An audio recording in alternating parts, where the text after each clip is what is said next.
After a quiet night at the campsite between rocks and sea, the next morning I'm off to explore at least a little of the Lofoten Islands.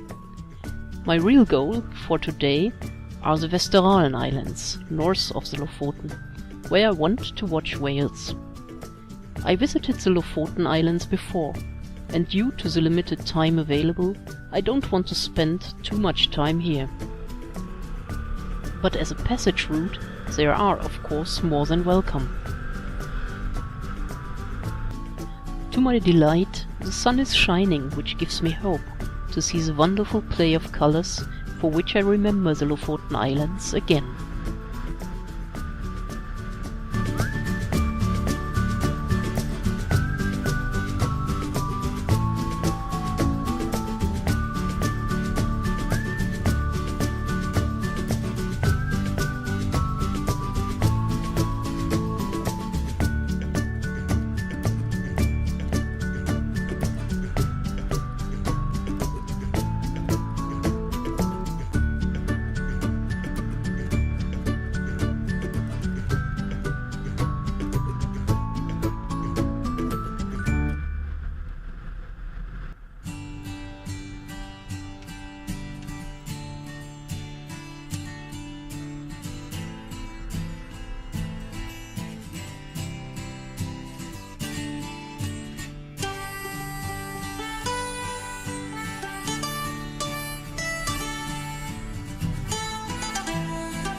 So I decide to first go south, to Åre, the southernmost of a street-to-reach place on the Lofoten Islands, with also the shortest of all possible names.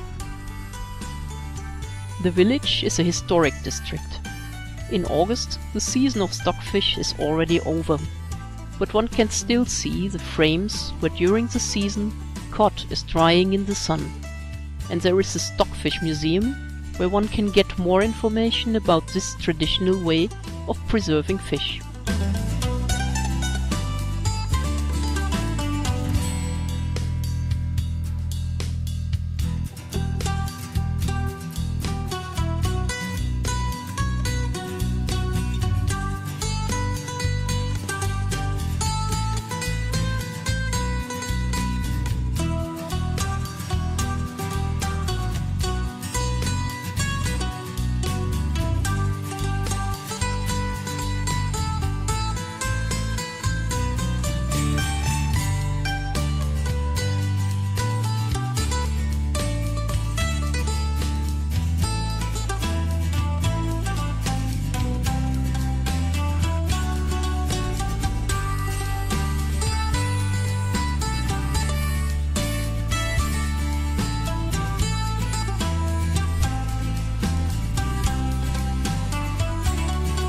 From Åre, I'm heading north again, towards the Lofoten Islands. About 170 kilometers lie before me on these winding Lofoten roads between rocks and sea. From Fiskebø in the north of the islands, I want to catch a ferry to Melbu on the Lofoten Islands. From there, it will be another 150 kilometers to go to Andenes and to the northern end of the Lofoten Islands.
approaching the Lofoten Islands, they look like a huge giant rock wall.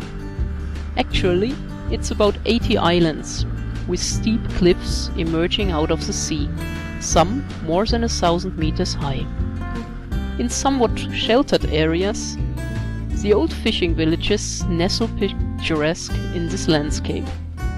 To stay here would be nice. Maybe in a next time.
The Lofoten Islands are rough, yet today you can travel comfortably.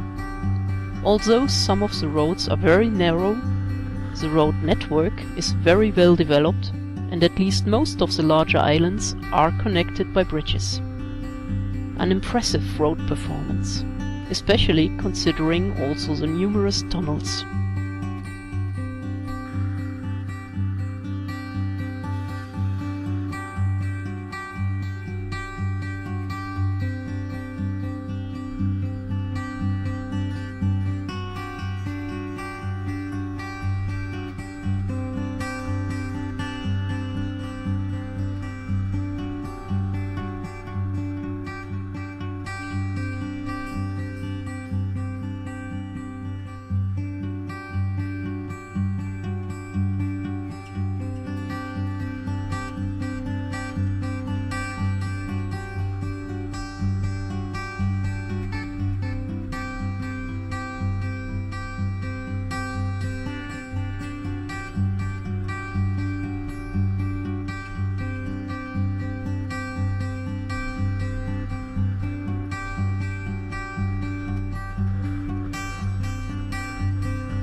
Coming from Germany, where everything is backed up more than once, the construction sites in Norway need getting used to. Most are quite long and little is fixed. You drive on gravel or simply sand or clay or whatever ground is just there. Being on two wheels, one has to be careful, because the ground often provides hardly any traction and is quite slippery, like in this construction site. But despite all my luggage, I'm getting through all well, like on my whole trip.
The journey over the Lofoten Islands leads through a varied landscape with splendid views, most pleasing to the eye. However, the often picturesque light is deceptive. It can get cool, very cool, once the sun disappears behind the clouds. Those who travel to the Lofoten Islands should dress warmly.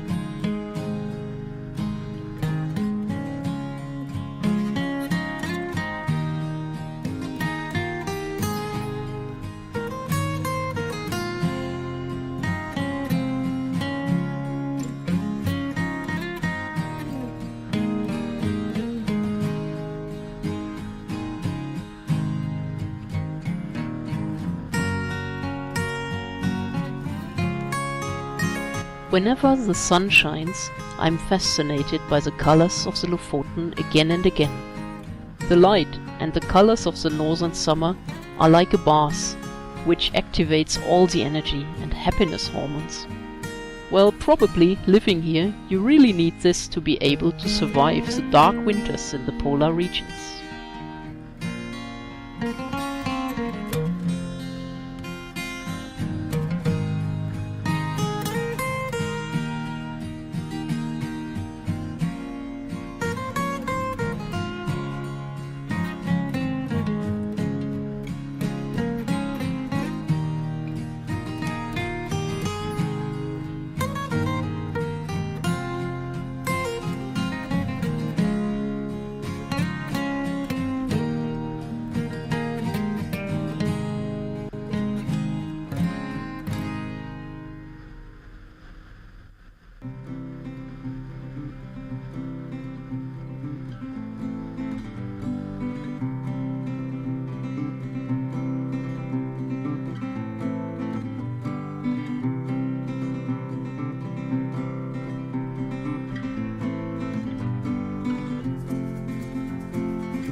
Even before I reach the north of the Lofoten, all my camera batteries are empty.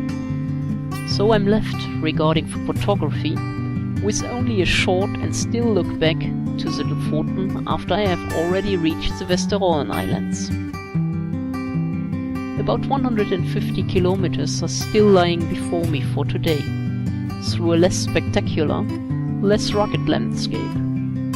I'll be riding through a less populated area, and now, in the afternoon, with gloomy weather and ever-decreasing temperatures, it makes me ask for the moment, why do I do this to me now?